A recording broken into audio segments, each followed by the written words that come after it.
So to recap, you need a vision and a plan, do some research, find out some stuff. You're going to have some money. You're going to have to find a location, contact the companies you want to work with, and find out what their requirements are. It's as simple as that. It's not that complicated, really. Now, the tricky part is, I think I get this question a lot from people who are like, hey, Ryan, man, you have an awesome job, and, that's so cool. You get to work with guitars all day, and, I'd love to have your job and all that sort of stuff. Thank you. I appreciate that. I do love my job fantastically. But nobody really is going to hand you anything. You're going to have to go out and work. When I started R&D Music, I had another job. I'm a self-employed on my own business. Another job that I was doing that I didn't love, but I was doing it. It was a family thing to help out family after a big loss that we had. And I was doing that. Did that for about a year. Less than a year, I guess, when I started R&D Music, because my background is in music. I worked in music retail, worked for Guitar Center for about a year.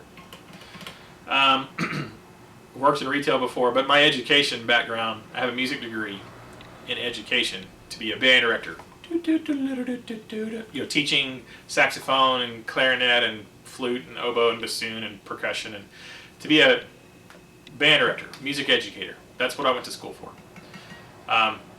So I knew that I wanted to kind of get back into music as a business. So I had to keep working my other job. I started very, very small square footage space. I started working on it. I had to remodel it myself, build walls, rip up floors, paint, stucco, drywall, a lot of construction stuff I had to do. I spent several months getting it ready before I even opened. Still didn't even know how I was going to do it. I just knew I had a vision.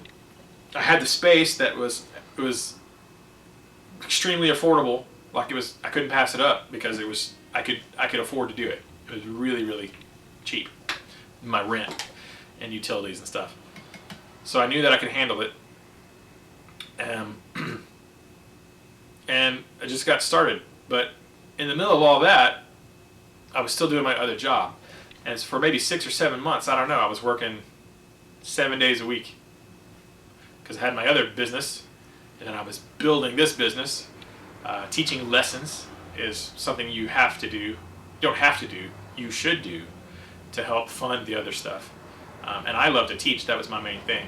I teach lessons and I sell gear. I love teaching, that's my primary thing. And I sell gear because I like gear. I like guitars, amps, drum. But teaching is a great way to bankroll everything because there's no inventory, there's no sales tax, there's no inventory tax on lessons. It's your time and your experience that you're selling. And so, I knew I did that with the dream of slowly building the retail part of the business.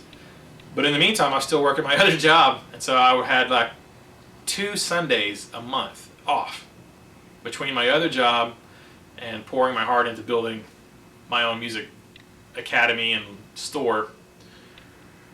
So 6 or 7 months of every day, except for maybe two Sundays a month, I didn't work. So that took a lot of dedication because I didn't have a lot of money. I had to do it as I went. So that's sometimes what you have to do.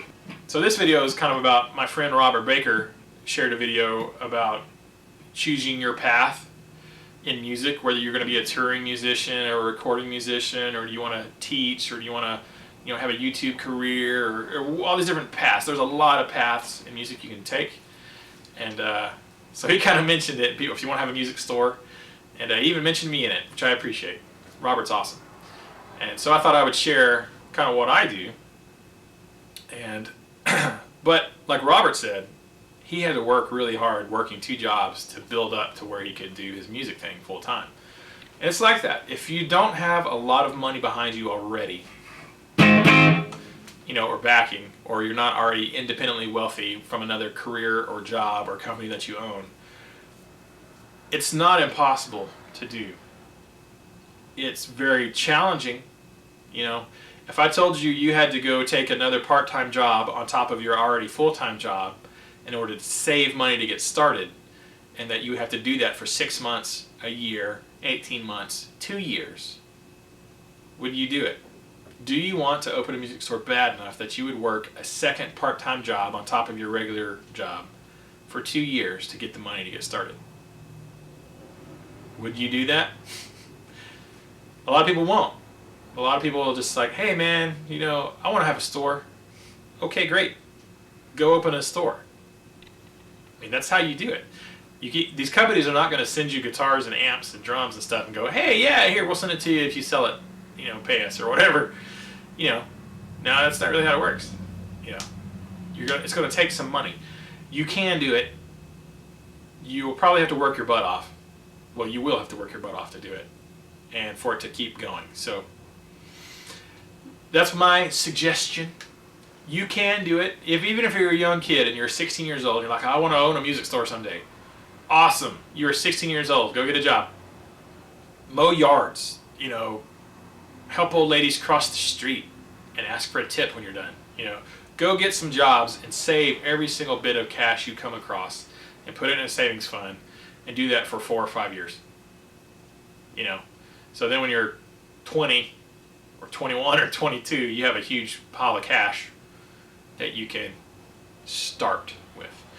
Most important thing is get started, right? If it seems impossible, sit down, figure out how much it's going to cost, rent, utilities, talk to your accountant, business costs. It costs money if you want to incorporate and become a company.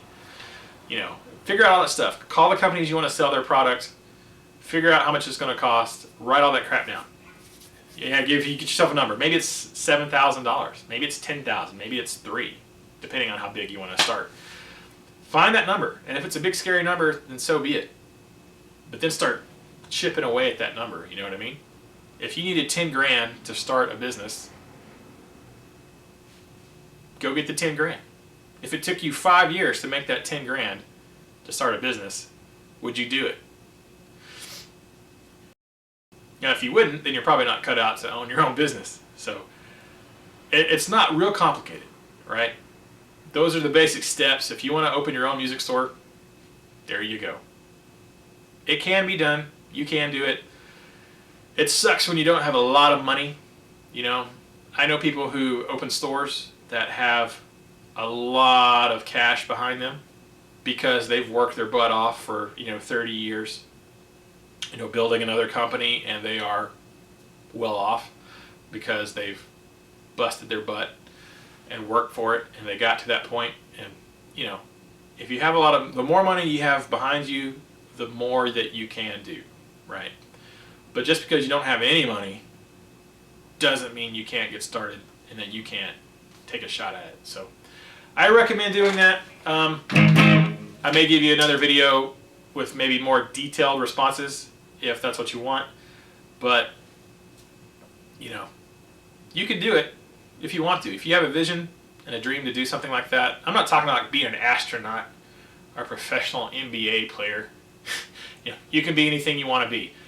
Pretty much you can do anything you want to do. There are some things, like I'm not going to play in the NBA. I'm 37 years old. I'm 6'2", which is short for the NBA, and I'm out of shape. So no, I'm not going to be an NBA player or a professional football athlete or an astronaut. Okay? Let's just be realistic. But let's be optimistic too. I can open a business. I can be a musician. I can continue to improve my craft. I can record a record. I can sell records, There's all kinds of stuff that you can do, So come on. You can do it.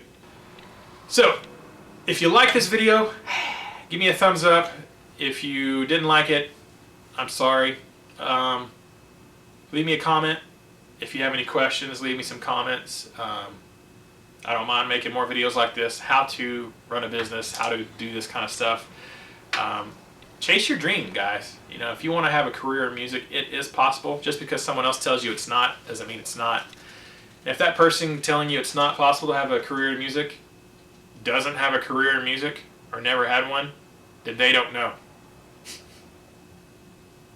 Don't listen to someone who doesn't do what you want to do.